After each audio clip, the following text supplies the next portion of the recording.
Alright, ladies and gents, the hangboard is installed. Thought I could drop a couple of reps and run my mouth maybe a little bit in the rests. Let's see where the session takes us. Alright, warm-up is going quite well.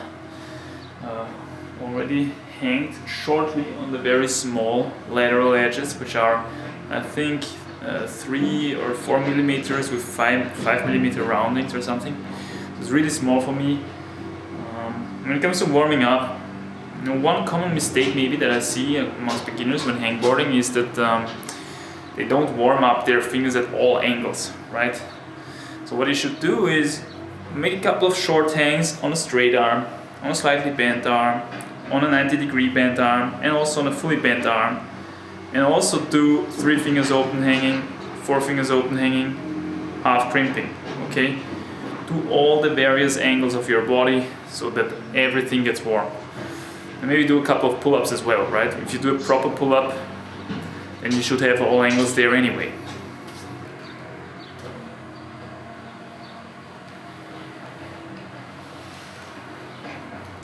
Okay, I think we're ready. We'll start with the one-arms, the assisted one-armers. Let's see how the performance is today. I almost forgot my little assistant, the pen here, which will serve as a spacer. The pen makes this middle edge there pretty much 10 millimeters, almost exactly, and 5 millimeters of rounding. So let's see how we deal with that. 5 millimeters of radius rounding, that is. Okay? We have a rough estimation of what this edge looks like here. I'm going to start with the right hand. Just take both cords for assisting.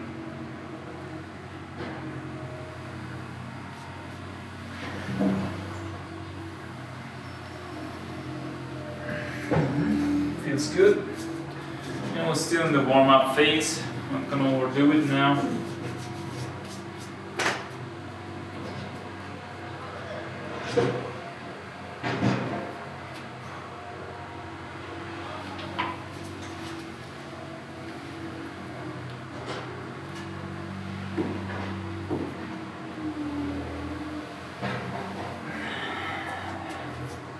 As usual, left hand a lot weaker than the right hand. About 2 minutes of rest later. Now we're gonna begin with the left arm.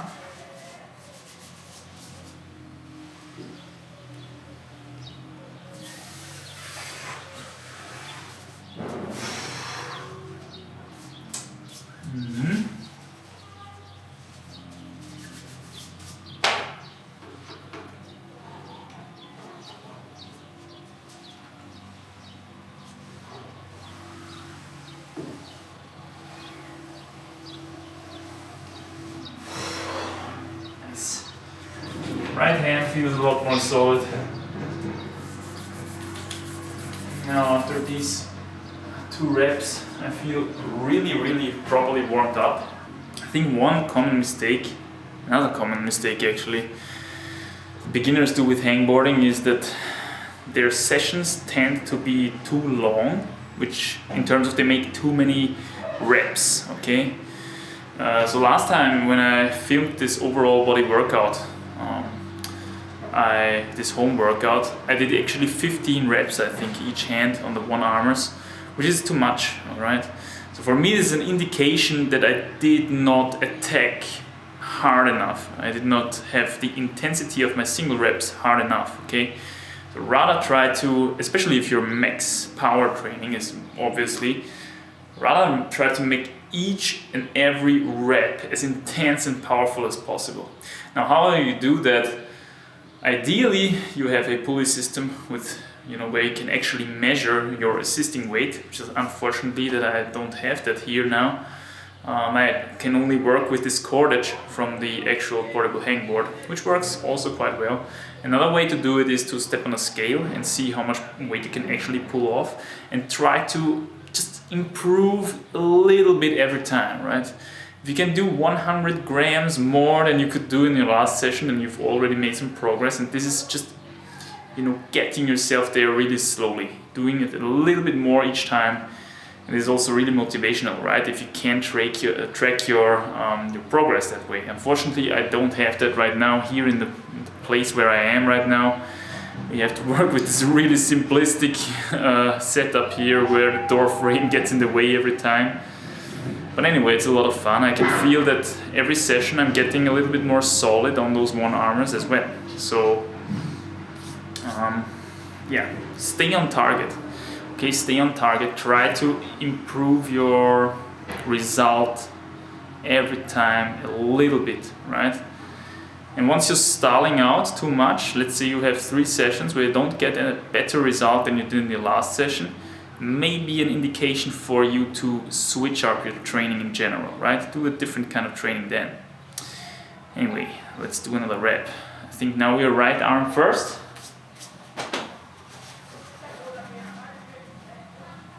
Right arm already feels pretty solid on that one. I have to use very little assisting force here on the cordage. We have no knot here.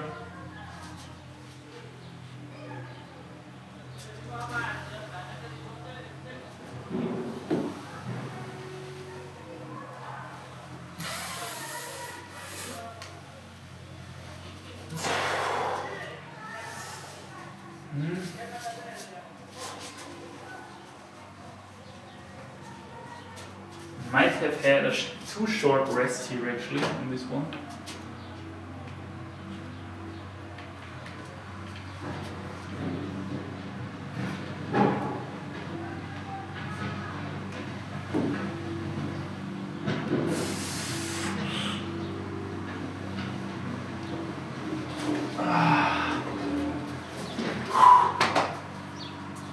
Alright, nice. See, brush the pan out. One more tip maybe, if you're doing this kind of thing with the one armers as well, again, as I said previously, I think in the meantime that doesn't make a lot of sense to train one armers on a jug. One armers on a jug do not really give you much of outdoor climbing performance. Rather, the one armers on edges, on small holds, on bad holds, that's what gives you performance, that's what gives you result. And if you're doing this kind of thing that I do here, really simplistic workout, just both hands, one armor and then rest. Try to make each and every rep as intense as possible. And the way you can do this is you're pulling yourself up, you already have minimal assistance in your assisting hand as possible. And once you arrive at the top with the nose at your fingers, okay, and you're letting go of your assistance even more, right? You just open up those assisting fingers even more and try to really push the weight into your fingertips of the holding hand actually, and then going down very slowly. Rather than going down intentionally, right, as you're lowering yourself, rather than doing that, just try to open up those assisting fingers and try to go down, although you don't like it, right? You want to resist the downwards movement. And that's when you know you're on your holding limit actually, and then those reps really count, right? You shouldn't take too much reps per session of these kind of things. Maybe 10, okay? If you're doing maybe 12 or something at max. If you're really intense, doing 10 is amazing, okay? So I think I'm gonna rest a little bit longer now because those last reps were really intense. I think we're starting with the left hand again now. Amazing times, man. The birds, outdoors, sun, a lot of wind today. It's a really nice day today. And, you know, shaking around like this, breathing, keeping circulation going is of course always helpful for shortening your rest time and making the session even more spicy, even more compact, even more compressed. And this is something that everybody can do, right? I mean, who wants to do a 1.5 hour session at home after work, when family is at home, when you're having to cook something, you want to eat something as well? It's a bit of a chore. But if you can keep your session compressed, keep it those 45 minutes, 10 reps, 10 really intense reps, it makes the session also a lot more doable, right? Okay, let's hit it again.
Yeah, those were good. Those were good.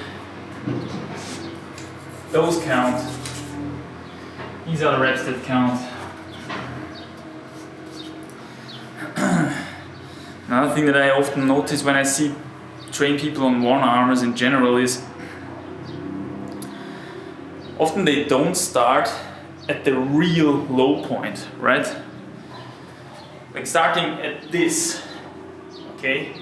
This is your real low point, and pulling out of here all the way to the top is a lot harder than even pulling out of here, and of course even pulling out of here, okay? So starting from a 90-degree angle is a lot easier than starting from here. And this is already a lot harder than starting from here, okay?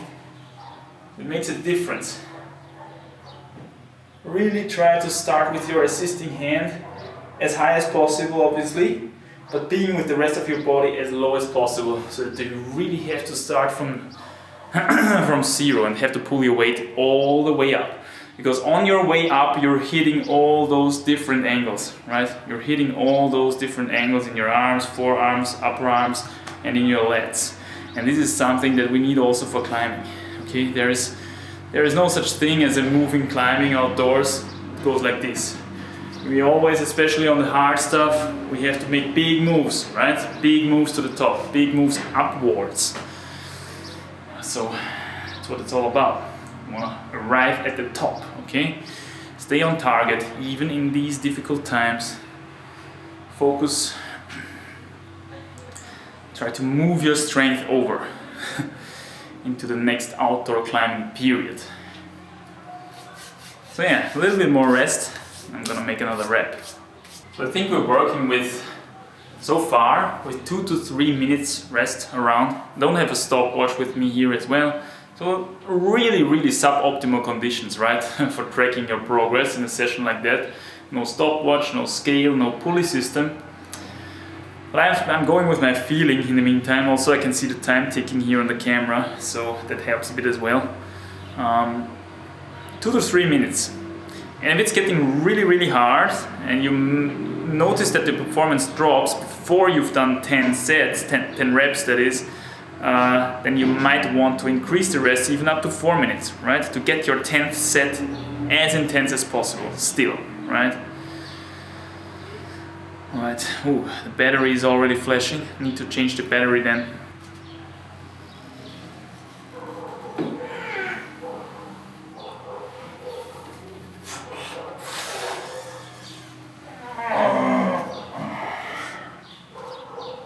Ooh, these are really good, man. These are really good.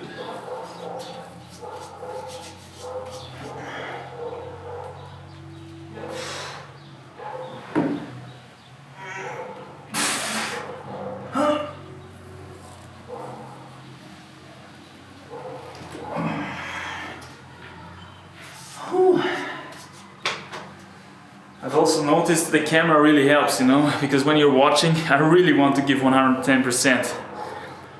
That's helpful, man. Battery is switched out.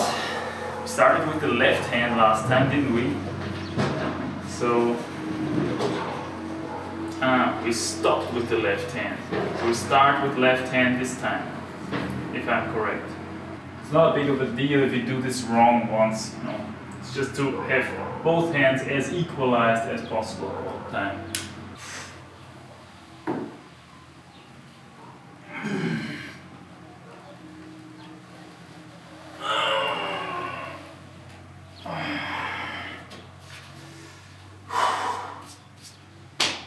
Ooh, so now it's getting feelably harder.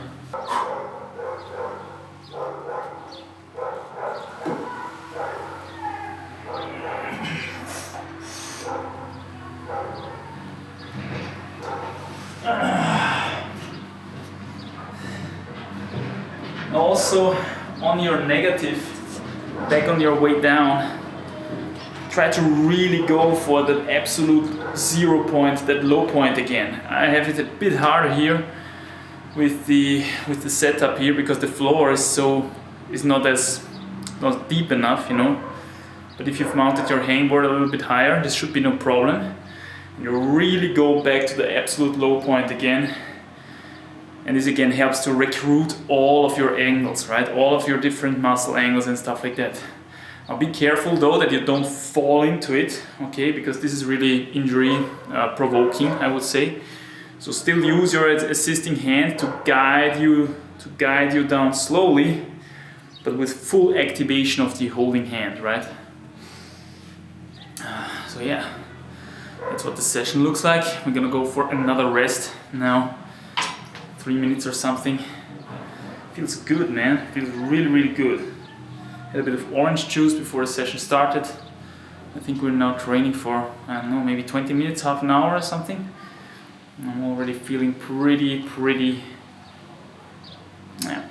done actually. So often I get the question, why do you not wear a shirt, dude? The thing is, you see that on my fingertips? Sweat is already coming through again. It's already quite warm here in Greece. So it's really helpful to actually not wear a shirt for your body to be able to regulate temperature, okay, to be able to cool down a bit. Also for trainings like this, having dry skin, cool fingers, you know, is really helpful. It's really helpful to make you able even to go to your limit, because otherwise if you're slipping off your sweaty fingers, well, you can't really hold on your limit then, right? So if you want the maximum force to arrive in your forearms, and then you have to have dry fingers, and therefore the shirt off thing helps. So it's not only a style kind of thing, right? It's quite useful. And also on goes outdoors and everything, same story. Also a little bit less weight, right, that you have to carry up. Also counts. But in the first sense, for regulating body temperature in a warmer climate, like it is here, if you want to really climb at your limit here, there are no hard sands with a shirt on, right? There is the saying, there are no hard sands with a shirt on. I mean, that's up for debate, but yeah. Less talking, more reps.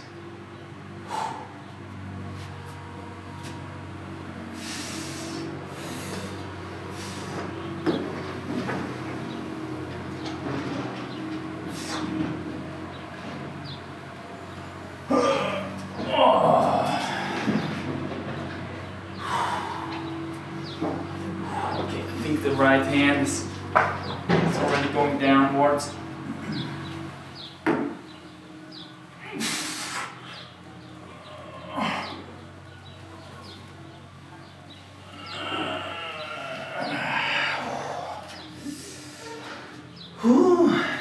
Okay, I think for today I'm done with the one arm thing.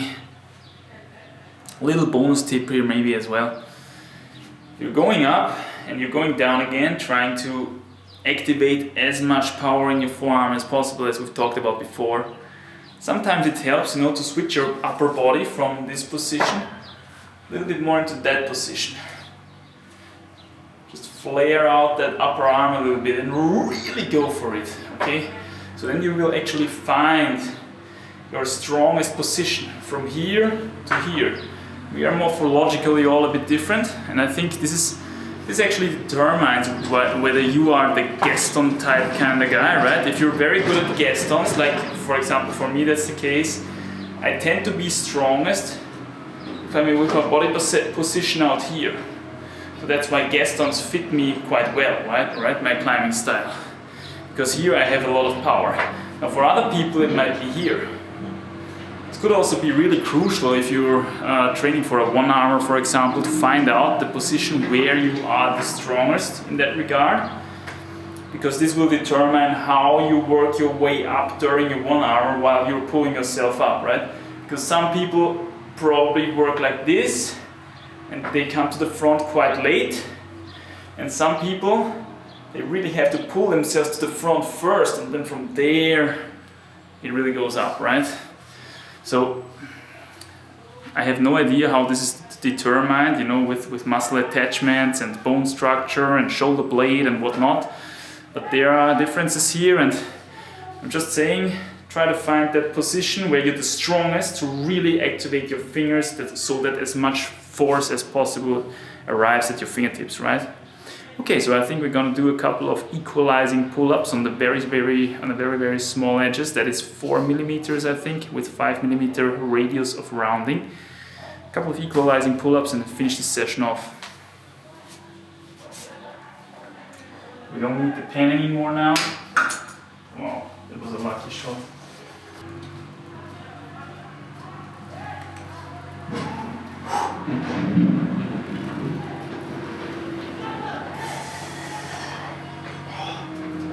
Those edges are really small. I think they just cut down an olive tree or something, and now they're trying to transport it away. Fascinating to watch.